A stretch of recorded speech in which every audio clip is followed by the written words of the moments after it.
Hola, ¿qué tal? Y bienvenidos a un programa más de Tarjeta al Puntazo. Me encuentro con el señor Chalo González, 30 años de trayectoria en comentarista deportivo, como tal, en comentarios deportivos de fútbol. Don Chalo, buenas tardes, ¿cómo está? Bienvenido a Tarjeta al Puntazo. Hola, muchas gracias y de antemano felicitaciones porque estas ideas nuevas de gente nueva que tienen, pues hombre, la ilusión, porque esto se tiene que ilusionar uno primero, y con base en esa ilusión empezar a desarrollar un proyecto me parece interesante por lo que les acabo de conocer en la presentación que ustedes me han hecho. Don Chalo, ¿cómo fue su infancia con sus papás y todo ese cuento? La típica y normal de un niño paisa. Los niños antioqueños, bueno, a mí me tocó así y creo que la mayoría han sido así. Ahora las cosas han cambiado en todo lado, pero fui muy de la casa. Tuve la fortuna de tener papá y mamá, tener hermanos, tener tíos, tener abuelos, tener primos, tener tías, tener tíos, que eso como grupo familiar para mí fue una bendición de Dios. Y en ese ambiente de familia, donde yo necesitaba al comienzo solamente ese entorno, muchas veces no necesité ni los amigos de la calle cuando era un niño, porque con mis primos y mis primas me bastaba. Entonces, como éramos unos grupos familiares tan sólidos, pues cada día había un motivo para encontrarnos. O yo iba a la casa de mis abuelos venían a mi casa, iba a la casa de mis tíos. Con decirle que en una familia normal, sencilla como la mía, en la que no hubo plata sino para educarnos, no hubo nada de sobras, no hubo nada de lujos, hubo decencia, buen ejemplo, buena formación, muy religiosa, muy espiritual.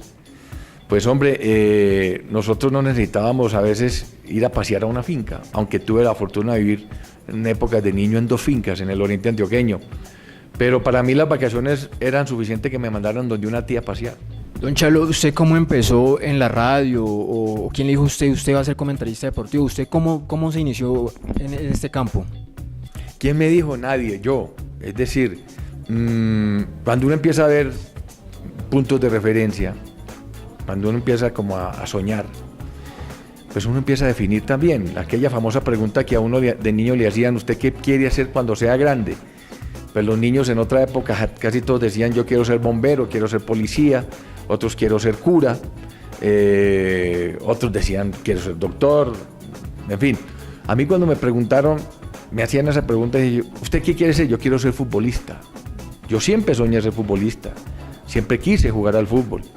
Y de hecho, mi infancia transcurrió detrás de un balón, después vinieron otros deportes complementarios. Pero cuando a través del balón yo comienzo a ir al estadio, mi padre me lleva cuando yo tenía 6 años, me acuerdo, un partido Medellín-Cúcuta.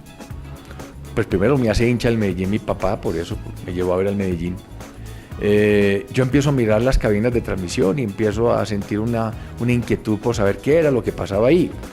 Y la sensación más especial para mí era pararme con un radiecito. Yo me salía del colegio, yo estudiaba muy cerca a las emisoras tradicionales de Medellín, sobre todo la más tradicional que yo recuerdo, La Voz de Antioquia. Yo me iba y las cabinas quedaban como quedan hoy en los estudios nuestros, con ventana a la calle. Entonces cuando uno pasaba por la calle uno veía el locutor de turno haciendo la radio, y para mí era un fenómeno pero indescriptible en ese momento ver que la persona que estaba hablando ahí yo la estaba oyendo a través de un transistor, y eso para mí era mágico.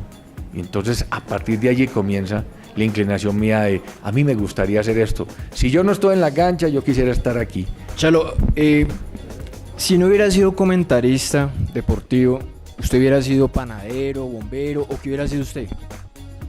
Artista. ¿Pero actor o...? Actor, porque incursioné de niño en el escenario. Mi madre alguna vez, ella tenía un grupo de reunión de señoras que se llamaba, bueno, ahora sí me acordaré el nombre. Era un grupo de señoras que se reunían todas las semanas a leer la Biblia, a comentar el Evangelio, iban a la misa, hacían obras sociales. Y algún día mi madre me dijo: óigame, es que vamos a tener la jornada de clausura a final de año y estamos buscando un artista. ¿Usted es capaz de hacer esto? Me mostraron unas fotos de un señor que hacía fonomímicas. Entonces me consiguieron un disfraz, me prestaron unos discos de Montecristo, me acuerdo yo que eran en esa época. Yo me aprendí eso, me caractericé con eso, lo hice delante de esas señoras quedaron encantadas y a partir de ahí cada que tenían reuniones al final de mes me llevaban. Yo empecé a incrementar eso, a desarrollar eso me creció de tal manera que yo llegué a hacer como 40 caracterizaciones. Lo que hoy hacen muchos imitadores de voces, yo lo hacía a través de la fonomímica. Entonces eso me llevó a ser parte de un grupo muy grande de teatro que hubo en Medellín y yo siendo un peladito de 11, 12 años, yo ya iba de sitio nocturno en sitio nocturno, yo ya iba a los pueblos.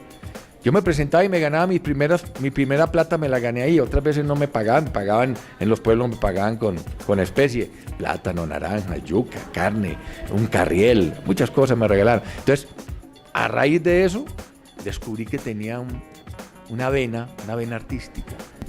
Chalo, yo he visto por ahí en las redes sociales que hay un video que dice que fue usted, pues dicen por ahí que fue usted que descubrió a Falcao, que usted fue la primera persona que usted, mejor dicho, descubrió a Falcao y desde ahí, mejor dicho, todo el mundo dice que por usted es que todo el mundo le dice Tigre, o cómo fue eso, o sea, ¿usted cómo se dio cuenta que Falcao iba a ser lo que es hoy en día? Mire, presentarlo ante la opinión pública, sí.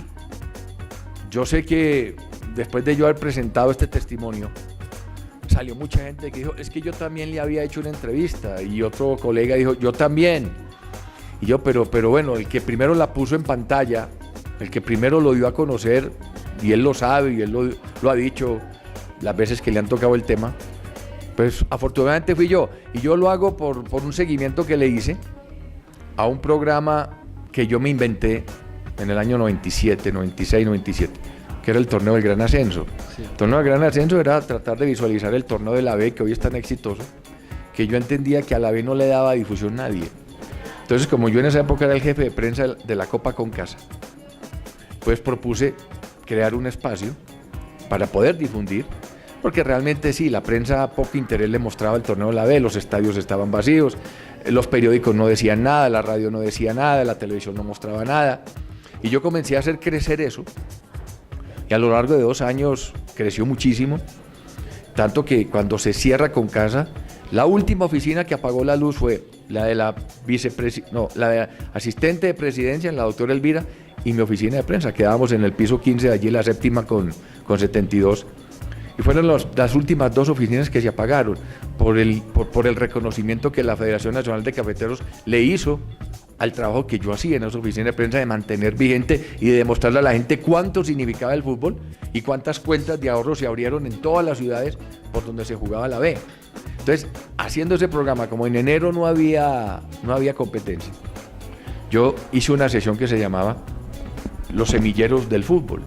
Entonces empecé a buscar pequeños talentos y iba de cancha en cancha aquí en Bogotá. A veces me traían informes de Medellín, de Barranquilla. Y algún día me encontré con Radamel García. Radamel es el padre de Falcao y Radamel estaba por esa época instalado en el fútbol venezolano. Por esa época estaba viviendo todavía Falcao en Venezuela, porque Falcao vivió de los 5 años a los 10, vivió en Venezuela.